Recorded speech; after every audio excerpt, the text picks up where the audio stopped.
Hello दोस्तों, कैसे हैं आप सब लोग। स्वागत है आप सभी का फिर एक बार और फार्मारिज्म चैनल पे। आज की वीडियो में बात करेंगे डोवाडेलिन 14 mg के बारे में। ये एक मेडिसिन है और ये वेसोडाइलेटर मेडिसिन है, जो कि जानेंगे वेसोडाइलेटर का काम क्या है। अगर आप इस चैनल पे नए हैं तो प्लीज़ चैनल को सब्सक्राइब कर लीजिए। ऐसी मेडिसिन और भी आपको जानकारी चाहिए तो प्लीज़ वीडियो को ज़रूर अंत तक देखिएगा और जानिएगा कि किस तरह से काम करती है। तो वीडियो को स्टार्ट करते हैं। ये जो कहते हैं कि वेसोडाइलेटर है, तो ये काम क्या करती है। ये वेसोडाइलेशन का काम करती है, जो कि हमारे जो ब्लड वेसल्स है हमारे बॉडी के अंदर नॉर्मल कुछ इस तरह से दिखेंगे कि वहाँ पे गैप मेंटेन नहीं रहती है। पर डायलेटेड में क्या रहता है, जो ब्लड वेसल के अंदर जो गैप रहती है एक तरह से फैल जाती है। वहाँ पे जो रक्त प्रवाह है अच्छी तरह से बनता है और पूरी तरह से रक्त प्रभाव अच्छी तरह से पूरी बॉडी में फैला जाता है। और उसी तरह से जो ऑक्सीजन है, न्यूट्रिएंट्स, ग्लूकोज है पूरी बॉडी में अच्छी तरह से हर पार्ट्स में, हर बॉडी ऑर्गन्स में पहुंचता है और सारे बॉडी ऑर्गन्स अच्छी तरह से काम करते हैं और ब्लड प्रेशर भी डिक्रीज हो जाता है। और जो हमारे वेस्ट प्रोडक्ट हैं जो बॉडी को बाहर अच्छी तरह से ब्लड के थ्रू फैलाता है और बॉडी के बाहर निकाल देता है। और जो कौन कौन सी कंडीशन है इस तरह से कि वहाँ पे पेशेंट्स कौन से मरीजों में मेडिसिन यूज होती है, तो जानेंगे। एक रेनोड फिनोमेना जिसको बोलते हैं, तो क्या होता है उसमें एक तरह से जो ब्लड वेसल से हाथ के उसमें जो ब्लड वेसल एक तरह से कॉन्स्ट्रिक्ट हो जाता है, सिकुड़ जाते हैं। वहाँ पे रक्त का प्रभाव एक तरह से रुक जाता है। अगर ब्लड का लेक ऑफ ब्लड फ्लो सही से नहीं हो पाता तो वहाँ पे वाइट हो जाता है, सफ़ेद हो जाता है। और जब ऑक्सीजन सही से नहीं पहुंच पाती तो हाथों की उंगलियां नीली पड़ जाती हैं। और जब वापस से जब ब्लड वो वहाँ पे जहाँ पे रुका हुआ है वापस से ब्लड वहाँ पे आता है तो वहाँ पे रेड हो सा एकदम से लाल सा हो जाता है। कुछ इस तरह से वो हाथ दिखता है जहाँ पे रक्त का प्रभाव एकदम से रुक जाता है, तो एकदम से नीली पड़ जाती है। जब धीरे धीरे आप देख रहे हो जैसे वहाँ पे रक्त हमारे जो ब्लड वापस से जहाँ पे आ रहा है तो वो पूरी तरह से रेड हो चुकी है।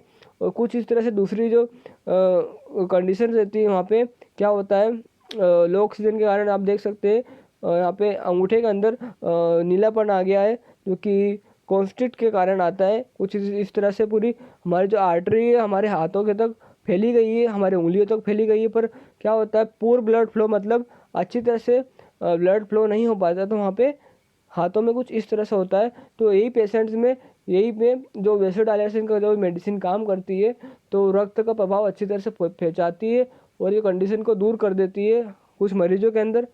और दूसरी जो कंडीशन है एक तरह से डिसीज बोला जाता है। डिसीज है एक तरह से जो कि सेरेब्रोवास्कुलर डिसीज, जहाँ पे क्या होता है एक टाइप का ये स्ट्रोक है। यहाँ पे ब्रेन के अंदर जो ब्लड वेसल्स रहती है वहाँ पे होता है क्या है, ब्लड फ्लो सही से नहीं पहुँच पाता तो वहाँ पे ब्लॉकेज हो जाता है।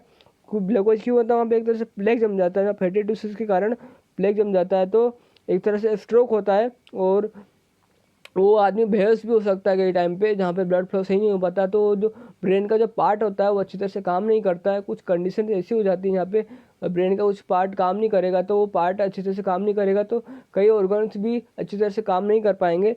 तो दूसरी जो कंडीशन है हेमोरेजिक स्ट्रोक, जहाँ पे क्या होता है, जहाँ पे ब्लड वेसल्स की रैप्चर हो जाते, फट जाती है, तो वहाँ पे एक तरह से लीकेज हो जाता है। तो ये कंडीशन बहुत ही ख़राब होती है। वहाँ पे आपको ऐसा बोला जाता है कि ब्रेन के अंदर ब्लीडिंग हो गई है। तो उसी तरह ये जो कंडीशन है वहाँ पे मेडिसिन का यूज़ करने पर वेसोडाइलेशन होता है और ब्लड अच्छी तरह से फ्लो हो पाता है जहाँ पे रुका हुआ है, जहाँ पे ब्लॉकेज है। तो तीसरी जो हमारी कंडीशन रहती है जिसको बोलते हैं एथेरोस्क्लेरोसिस, तो उसमें होता है क्या है, जो हमारी आर्टरीज है जहाँ पे ऑक्सीजन पूरी बॉडी को जो पहुँचाती है इसको आर्टरी बोलते हैं। पर वहाँ पे क्या होता है, प्लेग जम जाता है। प्लेग क्या रहता है, जो फैटी टिश्यू रहता है, जो कोलेस्ट्रॉल का सेवन जो ज़्यादा लोग करते हैं, जो कोलेस्ट्रॉल जिसका ज़्यादा बड़ा रहता है वहाँ पे, और प्लेग फैटी टिश्यू जहाँ पे फैट जम जाता है वहाँ पे, तो जो ब्लड वेसल्स हैं एक तरह से नैरो हो जाती है, छोटी हो जाती हैं। तो जो रक्त का जो प्रभाव रहता है वो अच्छी तरह से नहीं हो पाता है, तो वहाँ पे ब्लीडिंग का चांसेस ज़्यादा बढ़ जाते हैं अगर वो रैप्चर होती है तो। और जो स्ट्रोक का चांसेस ज़्यादा बढ़ जाता है, कुछ भी हार्ट अटैक का चांसेस ज़्यादा बढ़ जाता है। तो ये सब कंडीशन होती है कि ये सब चांसेस होते हैं कि आर्थरोस्क्लेरोसिस में आपको पेशेंट के अंदर देखने को मिल जाता है। और एक तरह से एक और चीज़ काम करती है, एक और फंक्शन है इस मेडिसिन का कि जहाँ पे प्रेगनेंसी में एक महिला के अंदर गर्भाशय रहता है, जब भी वो उसका डिलीवरी होती है, लेबर पेन होता है, तो वहाँ पे वो इंड्यूस करता है, एक तरह से बढ़ावा देता है कि अच्छी तरह से कॉन्ट्रैक्शन, स्मूथ मसल जो कॉन्ट्रैक्शन हो पाए यूट्राइन मसल का, जिसको बोलते हैं बच्चादानी, अच्छी तरह से वहाँ पे यूट्रस को अच्छी तरह से कॉन्ट्रैक्ट करा पाए और बच्चे की डिलीवरी अच्छी तरह से हो पाए बिना ताकत लगाए, ज़्यादा ताकत ना लगाना पड़े किसी महिला को, तो वहाँ पे इसका यूज किया जाता है। तो ये सब जो फंक्शन थे, एक तरह से ये मेडिसिन का जो वेसोडाइलेशन कराती है ब्लड वेसल का, जो कि वेसोडाइलेटर है, जो सारे फंक्शन थे। हमारी जो दूसरी कंडीशन है जिसको बोलते हैं बर्गर डिसीज, उसमें होता है क्या है, जो ब्लड वेसल्स होते हैं हाथ के, वो एक तरह से ऑब्स्ट्रक्ट हो जाते हैं, एक दूसरे से लिपट जाते हैं, तो इस तरह से जो ब्लड फ्लो होता है रुक जाता है और रक्त प्रवाह जो रुक जाता है, तो वहाँ पे आगे की जो टिश्यूज रहती हैं, यहाँ पे जो सेल्स रहती हैं, जो कोशिकाएँ रहती हैं, वो एक तरह से डेड हो जाती हैं, वो पूरी तरह से ब्लैक हो जाता है। तो जो डेड रहती है तो एक तरह से ब्लैक हो ही जाएगी, क्योंकि वहाँ पे जो ना तो कोई सी न्यूट्रिशन या फिर ऑक्सीजन या फिर ब्लड फ्लो पूरी तरह से जा नहीं पा रहा है, तो डेड हो जाती है, पूरी से मर जाती है। तो ये डिसीज़ में ये इस तरह से कंडीशन देखने को मिलती है।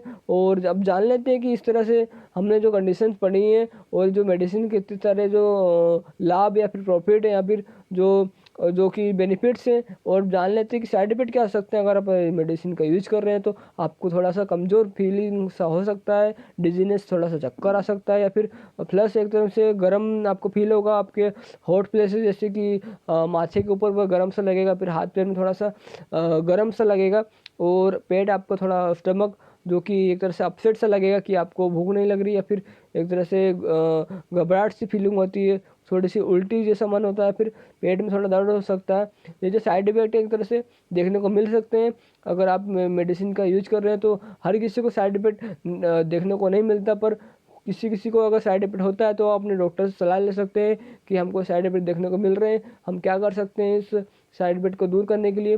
तो आपको अच्छी तरह से बताएंगे कि आप मेडिसिन का किस तरह से यूज कर रहे हो, गलत यूज कर रहे हो, फिर किसी और चीज़ के साथ ले रहे हो। तो ये सब जो जानकारी आपको अगर अच्छी लगी हो तो like the video, share the video, और चैनल पर अगर नए हो तो प्लीज़ चैनल को सब्सक्राइब कर लीजिए।